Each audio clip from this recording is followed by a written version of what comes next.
बिस्मिल्लाहिर्रहमानिर्रहीम। नाज़रीन, आज का हमारा लेसन है कि एराब के हवाले से इस्म की कितनी किस्में होती हैं। तो नाज़रीन, एराब के हवाले से इस्म की दो बड़ी किस्में होती हैं। एक को हम बोलते हैं मबनी और दूसरे को हम बोलते हैं मोरब। इससे पहले कि हम मबनी और मोरब पे गौर करें, मैं आपके सामने कुरान हकीम की चंद आयात रखता हूँ। मसलन सूरा निसा की आयत है वकुल्लन वादल्लाहुल हुस्ना, और अल्लाह ताला का वादा है उन सब के साथ इंतहाई खूबसूरत जो कि है, हुस्न वाला है। इसी तरह इसमें हुस्ना का लफ्ज़ काबिल गौर है। सूरा नमल की आयत है होदम व बुशरा लिल मोमिनीन, इसमें यानी हदायत और बशारत है मोमिनीन के लिए। इसमें बुशरा का जो लफ्ज़ है काबिल तवज्जो है। फिर सूरा नाज़ियात में है अल्लज़ी यस्लन नारुल कुबरा, कि यकीनन उनको एक बहुत बड़ी आग में दाखिल किया जाएगा। कुबरा के लफ्ज़ पे गौर करें। सूरा हश्र की आयत है वल तंजुर नफ्सुन मा कद्दमत लिगदिन, और हर नफ्स को चाहिए कि वो उस पर गौर करे जो वो अगले दिन के लिए, कल के लिए यानी यौम क़यामत के लिए भेजेगा। नफ्सुन का लफ्ज़ आपकी तवज्जो चाहता है। सूरा काफ की आयत है व इंदना किताबुन हफीज़, और यकीनन हमारे पास ऐसी किताब है जो हर चीज़ को महफूज कर लेने वाली है। तो नाज़रीन, किताब उनका लफ्ज़ जो है ये काबिल गौर है और इस पर तवज्जो चाहिए। फिर सूरा अलग की आयत है अल्लज़ी अल्लमा बिल कलम, यानी फिर अल्लाह ताला की ज़ात वो है कि जिसने कलम के साथ इल्म सिखाया।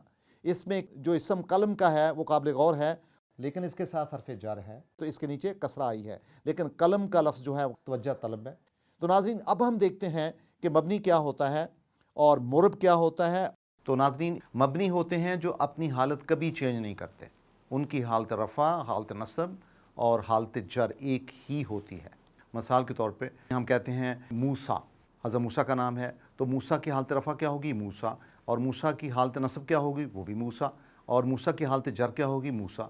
इसी तरह ईसा, ईसा, ईसा, ईसा, तीनों हालतें एक हैं। और इसी तरह कोबरा, बड़े को कहते हैं, बड़ी खातून को बोलते हैं, तो कोबरा, कोबरा, कोबरा।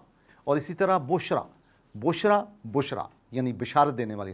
तो सारे के सारे नाम जो हैं, ऐसे नाम, ऐसे आसमा जो अपनी हालत चेंज नहीं करते, उनकी हालत रफ़ा ही हालत नस्ब होती है और हालत जर होती है। इनको हम मबनी बोलते हैं।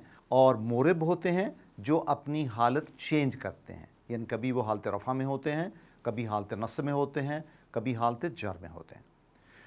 लेकिन जो मोरब हैं उनकी भी दो अक़साम हैं। एक को हम कहते हैं मुनसरिफ़ और दूसरे को हम बोलते हैं गैर मुनसरिफ़। मुनसरिफ़ क्या होता है? जब ऐसा इसम जो अपनी तीनों हालतें चेंज करे, यानी उसकी हालत रफ़ा भी होगी, हालत नस्ब भी होगी और हालत जर भी होगी। और गैर जो मुनसरिफ़ है वो क्या करता है? उसकी हालत रफ़ा होती है और हालत नस्ब और हालत जर उसकी एक ही होती है। तो गोया ऐसे मोरब जो अपनी तीन हालतें रखें उनको हम मुनसरिफ़ बोलते हैं, और ऐसे मोरब जो अपनी हालतें दो रखें, यानी हालत रफ़ा और हालत नस्ब और जर दोनों बराबर होते हैं, उनको हम कहते हैं गैर मुनसरिफ़। तो नाज़रीन, आज हम देखेंगे कि जो मुनसरिफ़ इसम हैं वो कौन से होते हैं। तो यहाँ आपके सामने एक टेबल बना हुआ है, आप इसको देख सकते हैं बड़े गौर से। इसको हमने बड़ी मेहनत से कुरान हकीम के अल्फाज लेके बनाया है। नाज़रीन, मुनसरिफ़ में जो अहम बात है नोट करने वाली वो ये है कि तनवीन वाले जितने भी इसम होते हैं, यानी जिनके आखिरी हर्फ पे दो या दम्मा होंगे या दो फ़तह होंगे या दो कसरा होंगे, उसको हम तनवीन बोलते हैं। जितने भी अल्फाज तनवीन वाले होते हैं ये आम तौर पे अरबी ज़बान में 85% होते हैं। और जितने भी तनवीन वाले अल्फाज हैं उसमें सवाए जमा सालम मुन्नस के बाकी जो अल्फाज हैं वो आम तौर पे मुनसरिफ़ होते हैं, यानी उनकी तीनों हालतें होती हैं।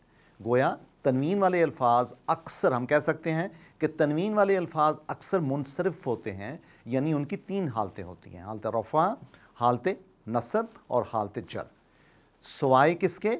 जमा सालम मुन्नस के, यानी वो मुन्नस जो जमा सालम के कायदे के तहत बनती है।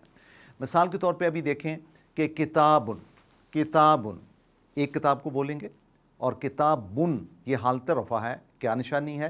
क्योंकि इसके ऊपर दो दम्मा आए हैं। और जब इसकी हालत नस्ब होगी तो क्या होगी? किताबन। इसके साथ क्या लगा? अल्फ भी लगा, और तनवीन किस चीज़ की है? फ़तह की है। तो ये होगी हालत नस्ब। और तीसरी हालत तो होगी जिसमें कि इसकी دو کسرہ کا استعمال کیا گیا ہے، اس کو ہم بولتے ہیں حالت جر. کتابن. قلم، قلم کو بولتے ہیں قلمن، قلمن، قلمن. اور ولدن سے ولادن، ولادن. اور بنتن حالت رفع، حالت نصب کیا ہوئی؟ بنتن اور بنتن. اور اسی طرح رجل، آدمی کو بولتے ہیں رجلن، رجلن، رجلن. اور بیتن، گھر کو بولتے ہیں بیتن، بیتن اور بیتن. دار بھی گھر کو بولتے ہیں دارن، دارن اور دارن. یدن، ہاتھ کو بولتے ہیں یدن سے یدن اور یدن. اور عینن، چشمے کو بھی بولتے ہیں، آنکھ کو بھی بولتے ہیں عینن، عینن سے عینن اور عینن. اور مسجدن حالت رفع، مسجدن حالت نصب، اور مسجدن حالت جر. اور اسی طرح بولتے ہیں ہم نفسن حالت رفع، نفسن حالت نصب اور نفسن حالت جر. آپ اس ٹیبل کو دیکھ سکتے ہیں، بڑے خوبصورت طریقے سے آپ کے سامنے رکھا گیا ہے. اور یہ تینوں حالتیں ہیں، اور یہ چونکہ ایسے اسم ہیں جو اپنی تینوں حالتیں رکھتے ہیں، تو لہٰذا ہم ان کو کیا کہتے ہیں؟ منصرف. یعنی یہ مورب ہوں گے، لیکن مورب کی کون سی قسم؟ منصرف. تو لہٰذا ناظرین، آج کا جو ہوم ورک ہوگا، پہلا سوال ہوگا اعرابی حالتوں کے حوالے سے اسم کی کتنی قسمیں ہیں، مبنی اور مورب کی کیا تعریف ہے. اور نمبر 2 ہوگا کہ منصرف اسم کون سے ہوتے ہیں. کم سے کم 15 مثالیں آپ اپنے ہوم ورک میں لکھیں گے. بہت شکریہ.